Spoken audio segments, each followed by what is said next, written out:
Ce que nous allons voir au cours des 2 prochaines années, c'est que le détroit va devenir sans importance. Il ne sera plus qu'une étendue d'eau parmi d'autres. Je pense que Scott se trompe sur plusieurs points. Parce qu'une fois qu'on a lâché les chiens de la guerre, il est très difficile de les remettre en laisse. Et ce qu'on a constaté, c'est que dès qu'on crée le chaos dans le transport maritime change.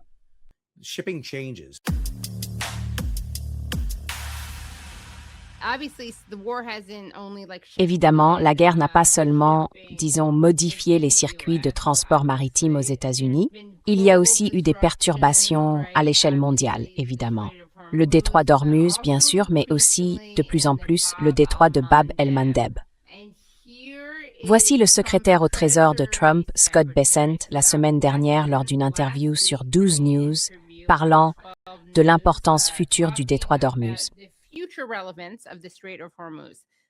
Nous avons supposé que le détroit ne redeviendrait jamais comme avant.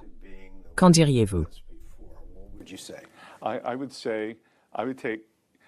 Je dirais, je le formulerais, je pense qu'ils disent cela dans une sorte de perspective catastrophiste.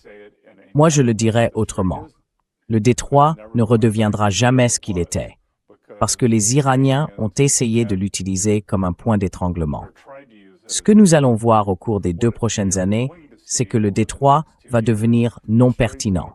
Il va devenir une simple étendue d'eau parmi d'autres. Et je dirais que plus de 50 à 70% de l'énergie qui transite actuellement par le détroit passera par des oléoducs souterrains. Qu'en dites-vous? J'ai fait toute une vidéo en fait sur cet extrait précis. Alors premièrement, je ne sais pas pourquoi Scott Bessent agite son doigt devant les gens, mais moi j'évite généralement de faire ça en interview. Cela dit, je pense que Scott se trompe sur plusieurs points. D'abord, il existe des oléoducs qui peuvent être utilisés et on les voit être utilisés. Il y en a un aux Émirats arabes unis, il y en a un en Arabie saoudite qui assure ce transport. Et l'idée, c'est, eh bien, on va construire davantage d'oléoducs et on pourra contourner tout cela entièrement. Le problème, c'est que premièrement, on a vu les terminaux de ces oléoducs être pris pour cible. On a vu des attaques de drones à Fujairah et à Yanbu.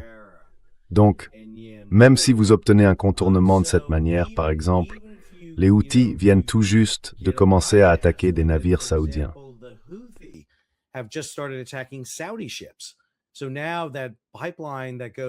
Donc maintenant, ce pipeline qui part du golfe Persique et va jusqu'à la mer Rouge, eh bien c'est un problème pour les Saoudiens, parce qu'ils ne peuvent pas sortir par ce détroit du sud, le détroit de Bab el-Mandeb. Ils ne peuvent donc pas passer par le BAM. Et ça pose un problème. L'autre enjeu, c'est que ce ne sont pas seulement des hydrocarbures qui sortent. Il y a beaucoup d'autres marchandises. Les engrais, par exemple. Environ 1/3 des engrais mondiaux passent par là. Et ça, on ne peut pas le faire passer par pipeline. L'hélium, le soufre, l'ammoniac, il y a une très grande quantité de marchandises. Cela dit, je suis d'accord. Je ne vois pas le détroit redevenir comme avant. Parce qu'une fois qu'on a lâché les chiens de guerre, il est très difficile de les remettre en laisse.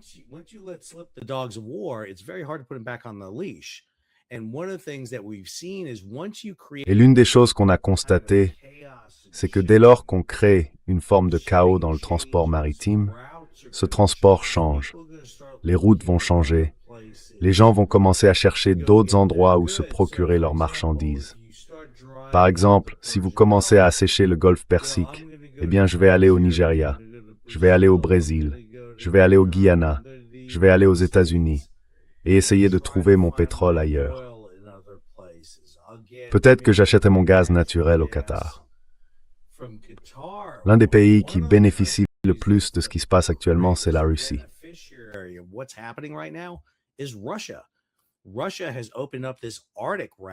La Russie a ouvert cette route arctique par laquelle elle fait passer des navires.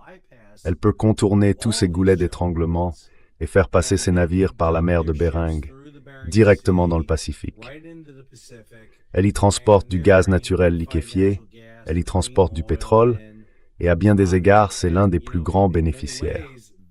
Elle connaît vraiment une forte hausse de sa capacité à acheminer des marchandises. Je pense que là encore, quand l'administration Trump est entrée en guerre, elle n'a pas pris en compte les conséquences économiques, parce que c'est un problème assez complexe. Les gens ne connaissent pas le secteur maritime.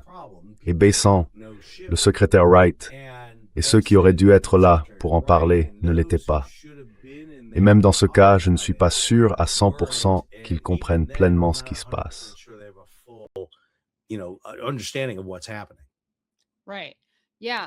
Oui, d'accord. Vous pensez que ce n'est que de la gestion de crise? Enfin, selon vous, qu'est-ce qui se passe? Vous pensez qu'il ne sait vraiment pas ce qui se passe? Que les gens ont sous-estimé la façon dont l'Iran réagirait à ça? Comment ont-ils pu se tromper à ce point?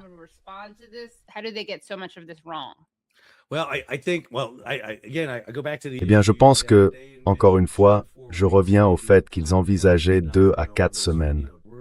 Peut-être un conflit qui ne se déroulerait pas comme prévu. Vous savez, on a largement dépassé les 2 à 4 mois maintenant. Mais surtout, croyez-le ou non, le marché commercial est très intelligent. Ils ont vu venir un problème dans le golfe Persique.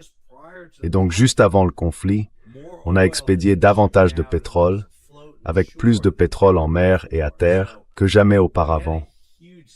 On avait donc d'énormes stocks.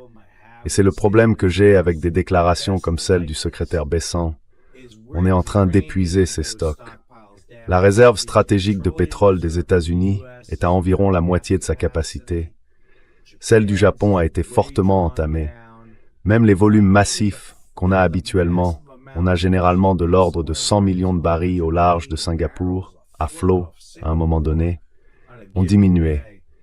Et ce qu'on a vu, c'est qu'ils ont pu, en quelque sorte, ouvrir un peu le robinet.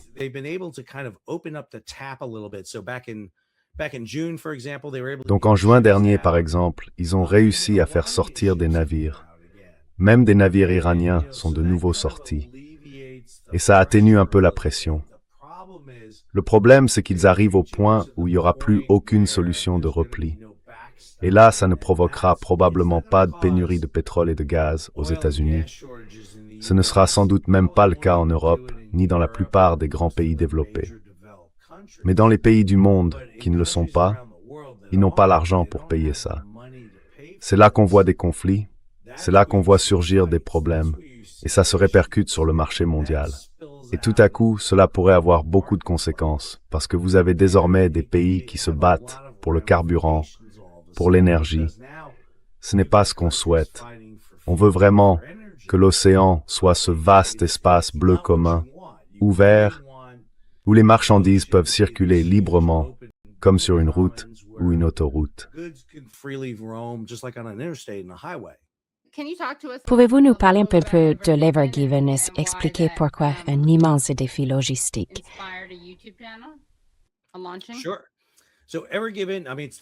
Bien sûr. Alors, l'Ever Given. On est en pleine période de Covid. En mars 2021, un navire arrive, roule essentiellement beaucoup trop vite dans le canal de Suez, perd le contrôle, plante sa proue en Asie, bloque sa poupe en Afrique, et pendant 6 jours interrompt 15% du commerce mondial. Et je pense que d'abord ça a frappé l'imaginaire de beaucoup de gens. Comment est-ce possible?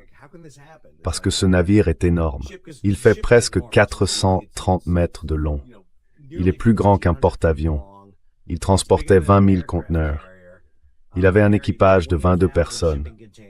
Et ce navire a d'un coup perturbé le transport maritime mondial. Et vous savez, c'était aussi à un moment où tout le monde connaissait des pénuries de papier toilette. Il se passait déjà tellement de choses.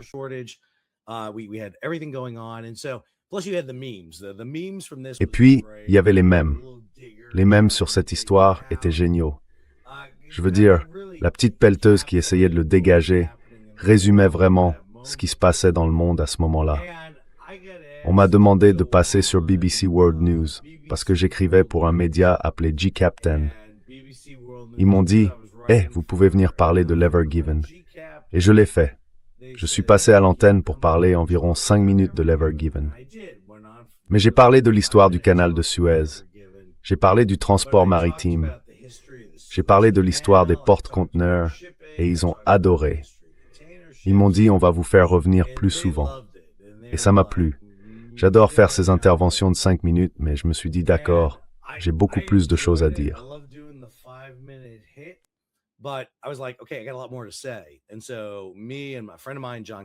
Alors, un ami à moi, John Conrad, qui dirige G-Captain, ce site d'information en ligne, et moi, on a décidé de faire une vidéo d'une demi-heure. On a simplement discuté tous les deux, un peu comme vous et moi maintenant, et ça a fait 3000 vues. Je me suis dit, oh, c'est intéressant, recommençons. Alors on a continué à faire ça, et l'Ever Given s'est dégagé après 6 jours. Mais ensuite, le navire a été arrêté. En fait, on peut physiquement arrêter des navires. Il a donc été retenu dans le canal de Suez pendant 100 jours. J'ai commencé à faire une émission hebdomadaire sur ce qui se passait à Suez pour en parler. Et il ne se passait pas grand-chose, c'était vraiment un peu toujours la même chose. Mais j'ai commencé à parler d'autres navires et de ce qui se passait dans le transport maritime à travers le monde. Et voilà. Et à partir de là, ça a pris de l'ampleur.